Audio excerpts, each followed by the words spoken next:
Hello, I'm Sunny. The word of the day is 哥哥. In this video, I will teach you how to pronounce it, how to write it, and how to use it.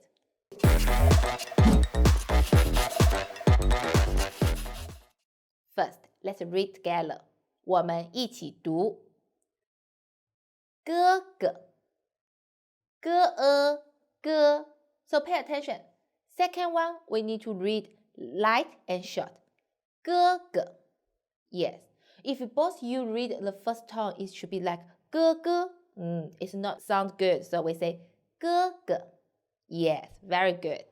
Now let's write it. 我们一起写横竖横折横竖横竖横折横竖钩哥哥 means elder brother, so we can say he is my elder brother. 他是我的哥哥。